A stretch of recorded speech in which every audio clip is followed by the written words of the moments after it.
My name is Brianna Whitaker. I'm 32 years old, and I run a small IT consulting business that somehow ended up as collateral damage in my own love life. Lucas and I had been together for 3 years, living together for 2. He's 29, a marketing manager at a mid-sized financial firm. Reed and Harrow. Smart, charming, in that talks with his hands and remembers everyone's drink order way. We split the bills down the middle, argued about whose turn it was to cook, sent each other memes. Very normal, very standard, very boring, in all the ways that are supposed to be safe. And then my work and his work collided. 6 months ago, Reed and Harrow hired my company for a major server migration. Big job, prestigious, the kind of contract that makes other clients suddenly take your calls. It wasn't because of Lucas. In fact, that was the awkward part. Caroline Reed, the CEO, had seen my previous work and reached out. Her brother, Charles, the COO and co-owner, interviewed me personally. I remember Lucas's face the night I told him. "Wait, my Caroline?" he'd said, eyes wide. "You're doing our migration?" Apparently, I'd shrugged, trying to play it cool, even though my heart was doing cartwheels. Charles said they need it done fast and clean. He smiled, but it didn't reach his eyes. "Okay, but just don't, girlfriend me at my desk, okay? It's unprofessional." I'd laughed then, thinking he was joking. "Yeah, because I was definitely planning to sit on your lap and feed you grapes in the open plan office." He didn't laugh back. "Bree, I'm serious. Work is work. I've spent years building my reputation there. I don't want people thinking I'm getting favors because of my girlfriend. Let's just keep our worlds separate." He said it so confidently, like it was a reasonable request. I told myself it was. I told myself that asking my partner not to come near him at work was about professionalism, not embarrassment. I told myself a lot of things. When I started the contract, I treated the place like any other client site. Badge in, head down, code, meetings. The server migration was complex but manageable. The IT team respected me. Caroline was brisk but fair. And Charles was a study in sharp edges and dry humor. He could be intimidating, but he was never anything but respectful with me. Sometimes, though, there was a glint in his eye, a comment that landed a little too warm, a lingering second after a handshake. Little things, nothing I would have ever acted on. I was with Lucas, full stop. The project went better than any of us expected. 2 weeks ahead of schedule, under budget, 0 major issues. In our world, that's basically a miracle. "Brianna, you're the woman of the hour," Charles told me during our final progress meeting, the corners of his mouth softening into what I would later recognize as an actually genuine smile. "We should be sending you flowers." "You can send me an email testimonial," I quipped. "Flowers don't pay the rent." He laughed. It made his usually cold blue eyes look almost warm. A few days later, the firm scheduled a company-wide happy hour at a nice bar downtown to celebrate the successful migration. Lucas told me about it while we were brushing our teeth. "It's a team thing," he said around his toothbrush. "You don't need to come. It'd be weird." "Oh," I said, pausing mid-rinse. "Weird how?" He shrugged. "You're not on the marketing team. It's just easier if you're not there, okay? I don't want to mix stuff." There it was again. Easier. Separate. Don't. I told myself I was being sensitive. He was probably right. Show up as the girlfriend, and suddenly I'm not the consultant. I'm the plus one, so I agreed not to go. But the universe, or whatever, clearly had other plans. On the day of the happy hour, I was finishing some last-minute documentation on site. I was planning to slip out before the event started. As I packed my laptop, Caroline swung by my desk. "You'll be at the celebration, right?" she asked. I hesitated. I wasn't sure I should. I'm technically external. "Nonsense," she cut in.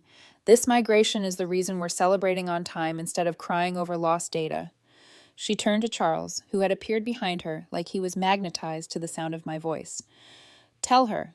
"You are not sneaking out on us," Charles said. "You're the backbone of this whole thing. First drink is on me." It's not easy to say no to the CEO and COO when they're both looking at you like you'll personally disappoint them if you leave. So I stayed.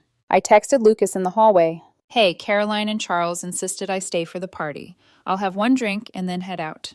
See you at home later." He replied almost instantly. "Fine, just don't make it weird. Please don't introduce yourself as my girlfriend to everyone. I don't need the drama." My stomach dipped. I stared at the word, drama. I didn't respond. Instead, I put my phone in my bag and walked into the bar. They'd reserved a private section. Dim lights, expensive cocktails, laughter already bouncing off the walls. I spent the first half hour talking shop with Charles about a potential retainer agreement. It was all very polished, very adult. I could feel eyes on us. Consultant chatting with the COO, but it felt strictly professional. Then, on my way to the bar to grab that promised first drink, I saw Lucas. He was standing in a loose circle with some of his colleagues, and right at his side, leaning in, hand on his arm, was a woman I didn't recognize. She was tall, in a perfectly tailored suit, dark hair pulled into a sleek bun. Confident, effortless. The kind of woman who looks like she walked out of a glossy magazine spread titled Women Who Win. I'd heard of her in passing. Camilla, the new hotshot manager, the one co-leading the Bridgeline pitch with Lucas. I told myself not to be that girlfriend, not to jump to conclusions over a hand on a forearm and a laugh shared over a drink. I started to walk past. Then I heard my name, not my name, his. "So, Lucas," Camilla said, tone light and teasing. "A guy like you must have someone at home, right? Girlfriend, wife, secret fiancé?" I stopped. I shouldn't have. I should have kept walking, but my feet froze. Lucas chuckled, and I heard that easy, charming voice I'd fallen in love with. "God, no," he said. "I'm totally single. It's just easier at work that way, you know? You can focus on your career. I hate relationship drama." Camilla's laugh was soft and pleased. "Good. In that case, let me take you out this weekend for a proper celebration. Off the clock." "I'd like that," he said. I didn't hear the rest. Something inside me went very quiet. Not the dramatic movie kind of heartbreak. No slow-mo, no violin sting. Just a silence like a screen going black. I turned around and walked out. No dramatic confrontation at the bar. No scene. No shattered glass or thrown drink. Just my heels on the pavement and the dull roar of blood in my ears. When I got home 3 hours later, I'd already replayed that 30-second conversation 100 times, trying to twist it into something less damning. A bad joke, a misunderstanding. Anything. Lucas came in humming, keys clattering into the bowl like always. "You left early," he said, toeing off his shoes. "I told you it was a team thing." "I heard you," I said. He blinked. "Heard what?"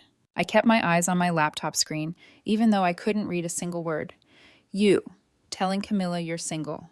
That you hate relationship drama, that you'd love to go out with her this weekend." The color drained from his face so fast I almost felt sorry for him. "You were eavesdropping on me," he snapped. "I was walking past you to get to the bar, Lucas. You weren't whispering in a supply closet. You were performing for your coworkers." He scoffed, crossing his arms. "Oh my God, Bree. It was flirting. It's networking. That's literally how this industry works. You're going to turn this into a thing? This is exactly the kind of drama I meant." There it was, my pain neatly repackaged as my flaw. "How long?" I asked quietly. He frowned. "How long what?" "How long have you been single at work?" He looked away, jaw tightening. "I don't know. A few months. It's not a big deal. People treat you differently if they think you're taken. They don't invite you into certain rooms. You wouldn't understand." I stared at him. Suddenly, all the pieces clicked into place. The way he hated me being at his office. The way he never posted photos of us. The late nights and team drinks that never included me.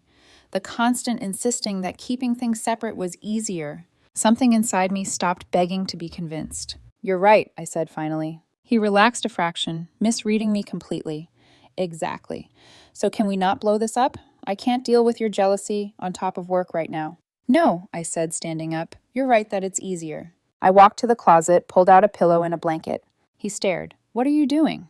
"It's late. You've got your networking to do. I've got work early. I'll take the couch." "Bree, don't be ridiculous," he snapped. "Come to bed." I met his eyes, and for the first time all night, I felt calm. "You wanted to keep work and life separate. I'm just honoring that. It's easier, remember?" He opened his mouth, then shut it.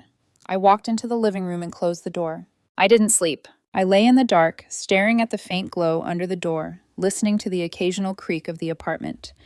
Somewhere between midnight and dawn, the shock burned off and something colder settled in. Resolve. If he wanted to be single at work, I would give him exactly what he'd asked for. At 7 a.m., with my eyes gritty and my hands steady, I opened my phone and typed a message. "Charles, this is Brianna. Apologies for the early text. Could we meet for a quick coffee off-site this morning? I need to discuss a sensitive matter about my contract and a possible conflict of interest." The 3 dots appeared almost immediately. 8 a.m. The cafe around the corner from the office. Is everything okay?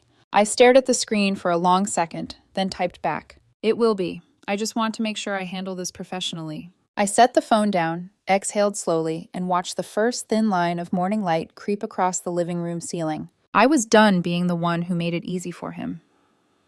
If anyone had looked closely at me in that cafe, they would have seen it. The tiny tremor in my fingers as I wrapped them around a too-hot mug, the way my eyes kept tracking the door even though I knew exactly who I was waiting for. Charles Reed walked in at 8:02 a.m. on the dot. Even out of the office, he looked like he'd been ironed into his suit. Dark jacket, open collar, expression carved out of stone. When his eyes landed on me, though, the severity softened just a fraction. "Brianna," he said, crossing the room, "you look like you haven't slept." Direct, no small talk. That was one thing I appreciated about him. I forced a smile. "Good morning to you, too." He sat down opposite me, putting his phone face down on the table. That felt significant, like he was deliberately turning the world off. "Your message said sensitive matter and conflict of interest," he said. "Those are phrases that make people like me nervous." I took a breath. This was it, the point of no return. "It's Lucas," I said, "my boyfriend." His eyes flickered, just barely. "Go on." "He works under your CEO, in marketing," I said. "We've been together 3 years, living together for 2. Charles leaned back slightly, looking at me like he was replaying every interaction we'd ever had. "You never mentioned that." My lips twisted. He didn't want me to. He insisted we keep my relationship to him out of the office. He said it was more professional if no one knew. That earned the smallest, coldest huff of a laugh.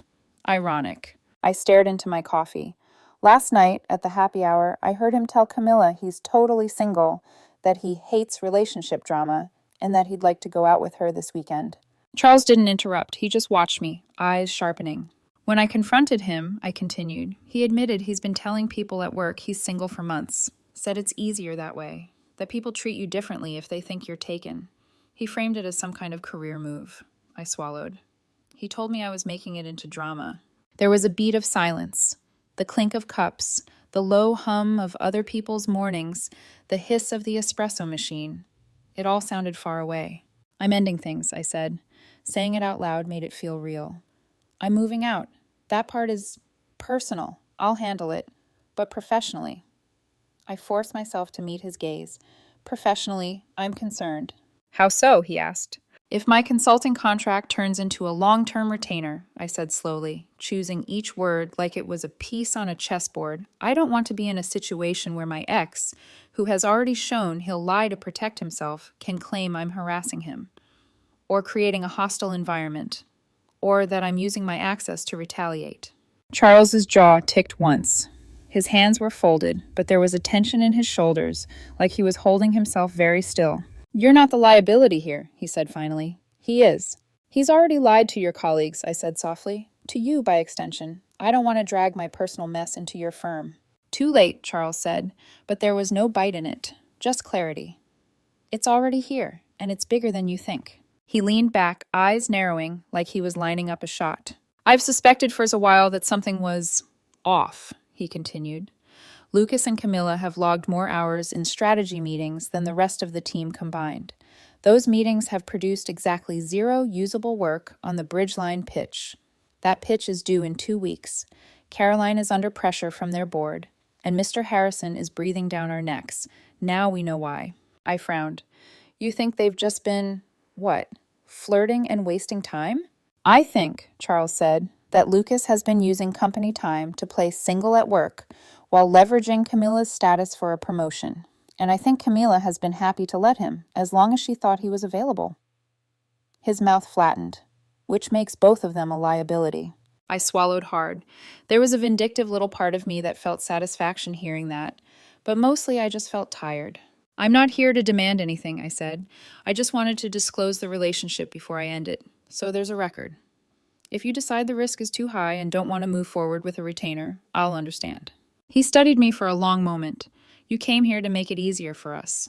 "I came here so he can't twist the story later," I corrected. "And so whatever happens next is clean." Something changed in his expression then. It was subtle, but I saw it, the click of a puzzle piece sliding into place. "You know," he said slowly, "you're not the only one with a persistent problem." I blinked. "Okay?" He exhaled through his nose and glanced toward the cafe window, like he was debating whether to keep this to himself. My ex-girlfriend, he said finally. Natalie. We broke up over a year ago. She decided it was a phase I'm supposed to grow out of. His mouth twisted. She sends gifts to the office, shows up unannounced, tells anyone who will listen that we're working our way back to each other. It's unprofessional and undermines my authority, but calling security on your ex doesn't exactly scream stability in my position. I winced. That sounds exhausting. It is, he said, and until now I've tolerated it because I don't like making scenes. But your situation... He looked back at me, and for the first time, there was something like real anger there. Your situation changes the equation. I frowned. I don't follow. We have a mutual problem, he said. You have a manipulative partner who's been lying about you and to you. I have an ex who refuses to stay in the past. We both have employees who think their careers are a game they can play with no consequences. He paused. What if we solved both problems at once? I stared at him. I'm really not following now. He leaned forward, forearms resting on the table, voice dropping into that low, precise register he used in boardroom meetings. In 10 days, we have our big quarterly review and success party, he said. Everyone will be there. Staff, partners, clients, including Bridgeline. I nodded slowly. Natalie will almost certainly attend, he continued. She's somehow always around when my name is on a program. Lucas and Camilla will be there, imagining their bright future. The whole firm will be watching them. Watching us. He paused, eyes flicking to my left hand. Bare. No ring. No visible claim. What if, he said carefully, we gave them something to talk about? A cold shiver crept up my spine. You're suggesting we pretend to be involved. I'm suggesting, Charles said, that we announce an engagement. I almost dropped my coffee. An engagement? That's not pretending, that's detonating a bomb in the middle of the ballroom. He didn't flinch. Is it? Lucas lied to your face for months. He's been telling an entire company he's single while living with you. He's been wasting company time, jeopardizing a major client, and turning his infidelity into networking. My sister is furious. She wants him gone.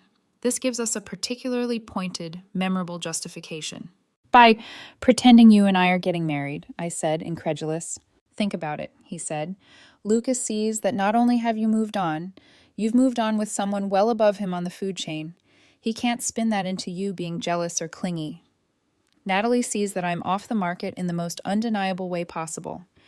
Mr. Harrison sees that we take internal misconduct seriously when it surfaces. You walk away aligned with leadership, not as the bitter ex. And in a month or so, when the dust settles, we quietly call it off as a whirlwind romance that burned out. No harm to either of our reputations. I stared at him. That's not no harm. Charles, that's nuclear. His gaze didn't waver. You came here asking for a clean solution. This is clean. Brutal, yes, but clean. I thought about Lucas's face when he'd said, I'm totally single. The easy grin. The way he hadn't hesitated. What if people think it's real? I asked, my voice smaller than I wanted it to be. They will, he said simply. That's the point. Natalie will. Lucas will. Everyone who needs to get the message will. And when we call it off? I asked. We do it like adults, he said. Mutual statement, different life goals, deep respect, no scandal. He paused, and for the first time, something like softness crept into his tone. Brianna, this is a business proposal, not a romantic one. I'm not asking you to fall in love with me. I'm asking you to partner with me, for a month, to remove several toxic variables from both our lives. I let out a shaky breath. It was insane. It was overkill. It was the exact kind of ruthless corporate theater I usually hated. But Lucas hadn't just lied. He'd rewritten the story of us and expected me to accept my new role as unseen, unheard, inconvenient. What happens to him? I asked quietly. To Lucas. That depends on how he responds, Charles said. But from where I'm sitting, his performance is already under review. His conduct with Camilla is questionable at best. This gives us the narrative clarity to let them go without ambiguity. You're planning to fire them, I said. I'm planning to protect my company, he replied, and my family's name. We sat in silence for a moment. I felt like I was standing on the edge of a cliff, wind whipping at my hair, stomach twisting. Down below was chaos, humiliation, the end of whatever story Lucas thought he was starring in. And beside me, hand outstretched, was a man offering me a parachute made of strategy. He extended his hand across the table. Up close, I noticed a faint white scar along his knuckle, a human detail on an otherwise immaculate facade. "Say yes," he said quietly. "Let's make this easier." God, that word. I looked at his hand, then at my own, at the faint indentation on my ring finger where a promise ring used to sit before I took it off months ago when Lucas complained it made conversations weird. He wanted to be single at work. Fine. I slid my hand into Charles's and gripped it. "I'm in," I said. His mouth curved, not into a warm smile, but into something sharper, satisfied. "Good," he said. "Then we should get to work." As I left the cafe, the city felt different, sharper. Every reflective surface showed me someone I didn't quite recognize yet, a woman who'd stopped begging and started planning. I texted Lucas that I'd be home late, that I had client meetings to finish. For once, I wasn't lying. The next 10 days moved with a strange, cold clarity, like everything was happening underwater, but I could see every detail more sharply than usual. There was no screaming match with Lucas, no emotional breakdown on the bathroom floor, no dramatic suitcase slamming montage. Instead, there was a quiet decision, and then there was action. I think that's what unnerved him the most. The morning after my meeting with Charles, Lucas breezed into the kitchen humming something upbeat and irritating. He smelled like expensive cologne and bar air. The team drinks, he insisted, were purely professional. He didn't notice the stack of empty storage bins by the door. "Hey," he said, yawning. "I booked a strategy meeting with Camila for 3 hours today. We're going to try to knock some of the bridge line pitch into shape." I glanced at him over my coffee mug.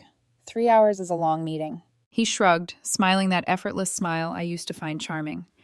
"It's easier when it's just the two of us. No distractions." Easier. That word used to bruise. Now it just sharpened me. "Right," I said. "Wouldn't want distractions." He paused like he could feel something was off, but he didn't care enough to ask what. Instead, he kissed the top of my head, grabbed his keys, and left. The second the door closed, I exhaled. Then I started packing. I didn't storm through the apartment like a woman scorned. I didn't toss his things around or cry into piles of folded laundry. No. I moved with precision, with purpose, with the deliberate, methodical motions of someone executing a plan. Clothes first. My work gear. External drives. Contracts. Financial documents. My box of essentials. The small, framed photo of me and my sister at the lake house 2 summers ago. One of the only pictures Lucas ever said made me look too serious. I took it anyway. I liked the seriousness. I rented a small moving van that afternoon, drove it myself. The leasing agent at my new apartment building barely looked at me while I signed my new contract. My own lease, paid with my own savings. The signature felt like oxygen. A new address, a new key, a new lock he didn't have access to. It hit me then. I wasn't leaving Lucas. I'd already left him. The moment he'd told another woman he was totally single at work, he'd walked out of our relationship. I was just cleaning up the debris. By day 3, half my things were gone. Lucas didn't notice. He was barely home, spending long nights reworking deck slides with Camilla, but coming home smelling suspiciously un-deck slide-like. Every time he stumbled in at midnight, I was already on the couch, lights off, fake asleep, pillow tucked under my arm. On the 4th night, he snapped. "Brianna," he hissed from the doorway. "Are you seriously still doing this?" I opened my eyes slowly. Doing what? This silent treatment bullshit. He ran a hand through his hair. "Are you still mad about the happy hour thing? God, you hold on to things forever." I sat up, calm, always calm. "No, Lucas, I'm just giving you what you wanted." "What is that supposed to mean?" "You said it's easier when we keep things separate," I said softly. "So that's what I'm doing." He blinked, confused, mouth twisting. "Brie, don't weaponize my words. That's manipulative." I almost laughed. Almost. Instead, I said, "Good night, Lucas," and lay back down. He stomped to the bedroom and slammed the door hard enough that the frame rattled. I didn't flinch. Meanwhile, between my quiet departures from the apartment, I met with Charles 3 times. Always in neutral locations. Always discreet. Always professional. He treated our arrangement like a multi-million-dollar contract instead of a petty revenge plot. A part of me appreciated that. We discussed.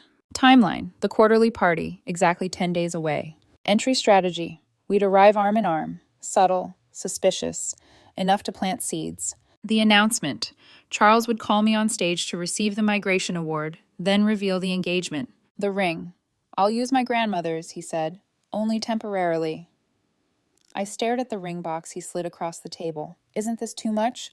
That's the point, he replied. This has to look believable. Natalie, his ex, who'd been sending floral arrangements to the office like she owned shares in a greenhouse. Lucas, the wild card, emotional, impulsive, arrogantly certain the world revolved around him. Each meeting gave me more clarity, more distance, more conviction. The more Charles talked about ethics and professionalism and reputational risk, the stronger my resolve grew. Not because I wanted revenge for revenge's sake, but because I refused to let Lucas rewrite our story any longer. If he wanted to pretend I didn't exist at work, then I would let him feel the consequences of erasing me. By day 7, my new apartment looked lived in. Cozy, clean, no memories of him, no half-finished projects or passive-aggressive comments folded into the laundry basket. Lucas still hadn't noticed the changes. Not really. He was too distracted by Camilla and their urgent pitch meetings.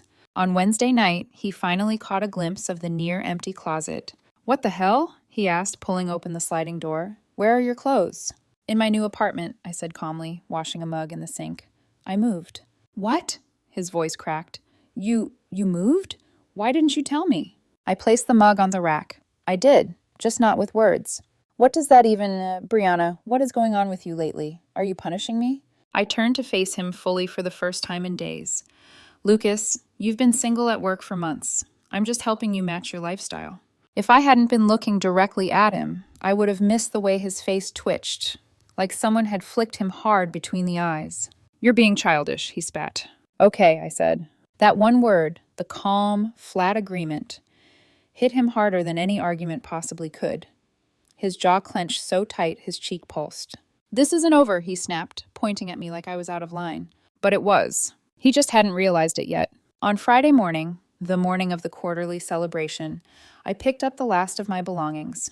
My yoga mat, 3 pairs of shoes, and a small succulent plant he always said was too moody. Then I set a single envelope on the kitchen counter. Inside was the key to the apartment. And a note. "Lucas, you were right. It's easier this way. We're done. B." I didn't linger in the doorway, didn't inhale deeply, or take one last nostalgic look.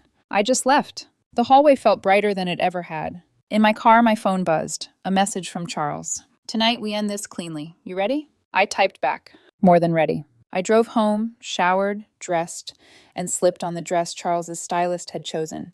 Sleek, professional, understated, but elegant. I looked at myself in the mirror, and for the first time in months, I liked the woman looking back. Not dramatic, not desperate, not discarded. Decisive. By 6 p.m., I was standing at the entrance of the Grand Hotel ballroom, the weight of the fake engagement ring steady on my finger, waiting for Charles Reed to offer his arm and help me burn down the house Lucas built with lies. Tonight the curtain would rise, and Lucas would finally learn what easier really meant.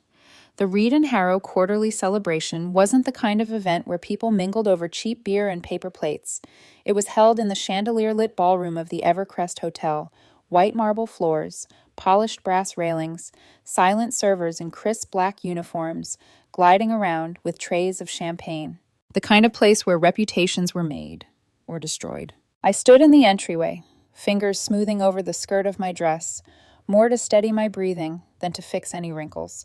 The engagement ring, Charles's grandmother's ring, glittered like a secret on my hand. Cool, heavy, dangerous. Then Charles appeared. For a moment, I understood why people at the firm described him as the Reed with bite. His suit was charcoal, tailored sharp enough to cut. His expression was unreadable, but his presence carried weight, command, confidence, lineage. He walked straight to me, no hesitation, no glancing around to check who was watching. "You look perfect," he said simply. It wasn't a flirtation, it was a confirmation. We were stepping onto a stage. He offered his arm. "Ready?" I inhaled, slow and steady. "Yes." We walked in together. As soon as we crossed the threshold, the air shifted. Conversations faltered, heads tilted, whispers slid through the crowd like quicksilver. Charles Reed had arrived, with someone, and that someone was not his ex. I didn't look for Lucas at first. I wanted him to look for me, but I didn't have to wait long. We moved through the room gracefully, shaking hands, receiving congratulations on the migration project. Everywhere we went, eyes flicked to the ring on my finger. Then we approached the seating area. Lucas was there, sitting beside Camilla, laughing, His posture was relaxed, his hand resting dangerously close to hers on the tablecloth. He leaned in to whisper something that made Camilla toss her head back and laugh softly. Then he saw me. His smile froze. His eyes slipped to my hand, caught the ring, then darted to Charles's arm, looped through mine. He straightened abruptly, nearly knocking his glass over. I met his stare with a polite professional nod. His mouth parted in pure disbelief. Camilla followed his gaze and went still, confusion spreading across her face like a stain. Good, let the questions begin. On stage, Caroline was wrapping up her speech. She stood poised behind the podium, a flawless vision in her midnight blue suit, her voice polished enough to command the entire room without effort. And thanks to our incredible team, this quarter exceeded all projections. She smiled. But the true star behind that success was our IT partner. I felt her eyes flick toward me. Please welcome my brother, COO Charles Reed, to present our final award of the night. Applause rippled as Charles led me to the front row, then ascended the stage. I stayed standing behind the table, one hand resting on the back of a chair, visible, poised, exactly where people could stare at me in wonder. Charles took the mic. Good evening, he began, voice carrying effortlessly. This quarter, our company faced one of the most complex infrastructure transitions in our history. He paused, letting anticipation build. And the person who made that possible, finishing early, under budget, and with zero data loss, is someone many of you have already met. He extended his hand toward me. Brianna Whitaker, please join me on stage. The applause swelled. I felt heat climb my neck, but I kept my movements calm, poised. Walking up those steps felt surreal, like climbing into the final act of a play I never meant to audition for. Charles handed me the glass plaque. Our fingers brushed deliberately, the first hint of the connection we were about to weaponize. I leaned into the microphone. Thank you, Charles. Thank you, Caroline. It was an honor to work with your team. I stepped back, expecting the moment to end there. Charles didn't let it. Actually, he said, placing a steady hand on my arm, there's one more announcement. The ballroom quieted instantly. Lucas was on his feet, fists clenched on the table. Camilla looked between us like someone had switched her drink with lighter fluid. Charles smiled, a slow, practiced, elegant thing, and turned me slightly so that we both faced the crowd. For the past 6 months, Hannes, he began, this project has consumed my every waking hour, but in the process it brought something unexpected into my life. My heart thudded once, hard. Here it was, something far more meaningful than I could have anticipated. He took my left hand gently. The room collectively held its breath. Brianna and I are engaged. Gasps, squeals, clapping, a few screams. A roar of shock, gossip, awe surged through the ballroom like a tidal wave. Flashes from phones, slack-jawed faces, wide eyes, and somewhere at the back of the room, Natalie, Charles's ex, her face drained of color. She stared at us like someone had unplugged her entire nervous system. She took one halting step back, then another, and then she turned and practically fled the ballroom. Problem 1, complete. But all eyes swung next to Lucas. He was frozen, mouth open, staring at me like I'd stabbed him in public. Camilla whispered his name, but he didn't blink. He looked betrayed. He looked confused. He looked scared. Perfect. Then he snapped. Brianna, he shouted, voice cracking with pure panic. What is this? You're my girlfriend. The room went silent in a single clean instant. I brought the microphone to my mouth. Your girlfriend? I repeated softly. Lucas, I'm confused. You told me 3 weeks ago that you're totally single at work, that it's easier that way. Camilla's eyes widened. Lucas's face drained. I continued, steady, calm, almost gentle. You said you hated relationship drama. You said you prefer people see you as available. You said it helps you network. So, I respected that.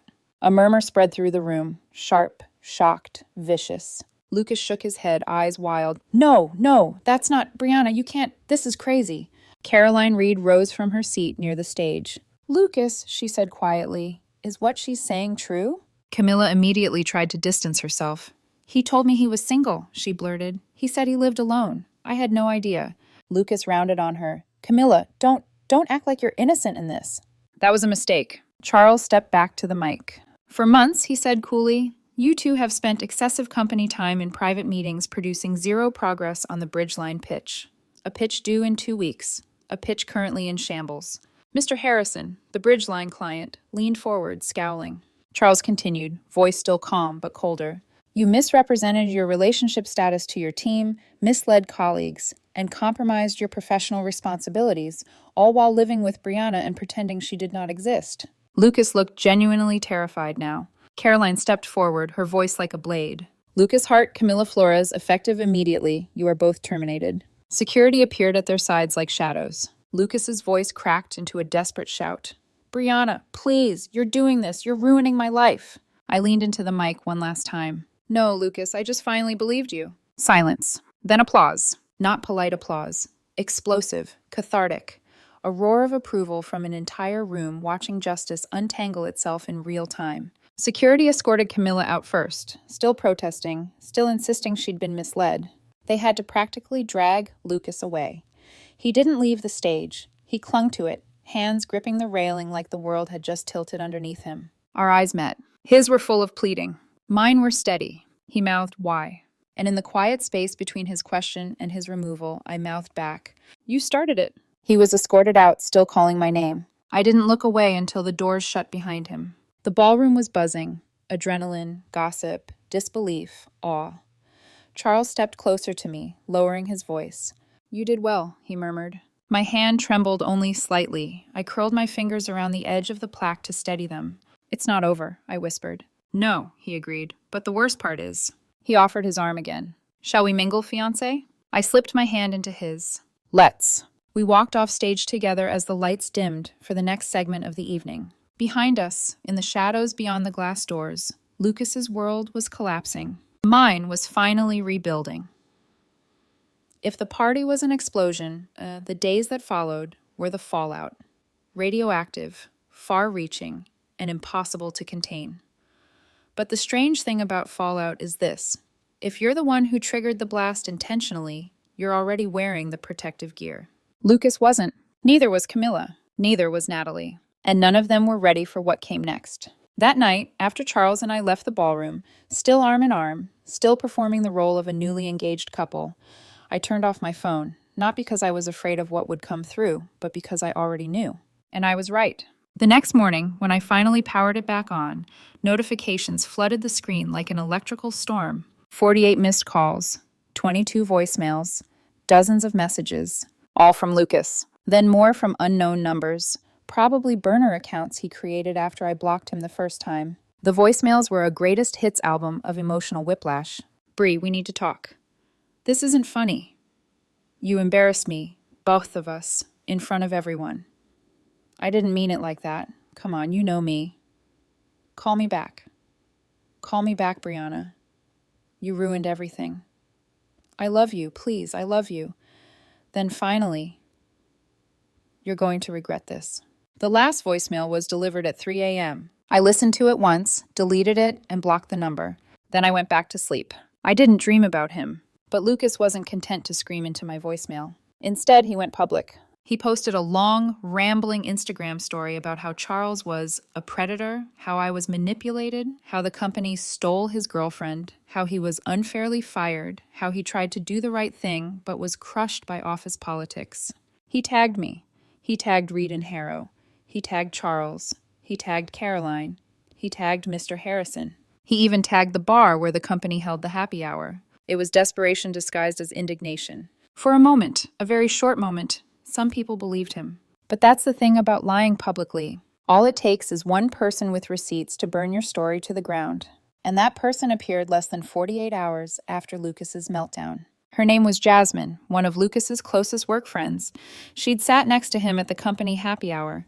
She'd watched Camilla flirt with him for weeks. She posted, "Lucas, shut up. You told us all you were single for months." And then she dropped screenshots. So many screenshots. Group chats where Lucas joked about being single at work.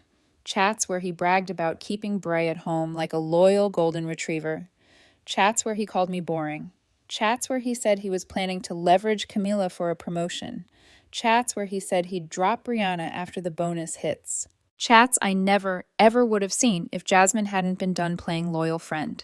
Her post ended with, "Brianna deserved better. Camilla knew he had someone. Let them burn together." Within hours, dozens of Lucas's coworkers reshared the truth. Comments flooded in. People unfollowed him in real time. His victim narrative evaporated like morning fog on hot pavement. He deleted his social media accounts that afternoon. Camilla tried to sue. Wrongful termination, emotional distress, workplace retaliation. Reed and Harrow's lawyers dismantled her case in one brutal meeting.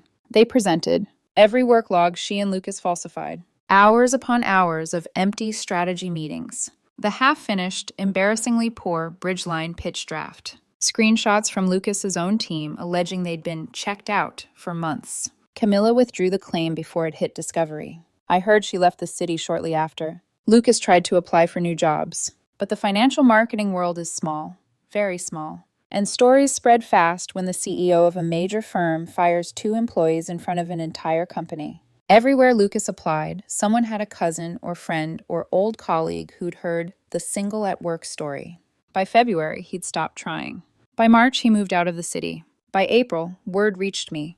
He was back in his hometown, working part-time stocking shelves at the local grocery store. And for once, I didn't feel vindicated or triumphant. I felt nothing. He'd created his downfall. I had simply refused to cushion it. Meanwhile, Reed and Harrow was thriving. And so was I. My consulting business exploded with referrals. Carolyn offered me a long-term retainer, triple the rate I'd been making before. Other firms reached out, impressed with my part in the migration project. My name started circulating in rooms I'd only dreamed of entering.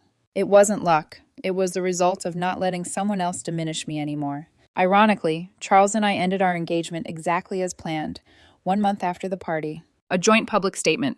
We care for each other deeply, but after reflection, we realized our priorities differ. We part with respect, gratitude, and continued friendship. Everyone believed it. Because by then, the narrative was cemented. I was the devoted partner who woke up to the truth. Charles was the composed executive who moved too fast. Lucas was the liar who tanked his own career. And the story was closed, at least publicly. Privately, it wasn't closed at all. A week after the breakup announcement, Charles texted me. Coffee, not business. No pressure. I stared at the message for a full minute before replying. Yeah, sure, 1 cup. We met at the same cafe where we'd planned our entire fake engagement. But this time when he sat down across from me, he looked different. Looser, calmer, real. I missed talking to you, he said simply. No performance, no pitch, just honesty. Coffee became weekly coffee. Weekly coffee became dinner. Casual at first, then purposeful. Dinner became walking to my apartment, then lingering at the door, then turning, lingering into staying. And slowly, carefully, beautifully.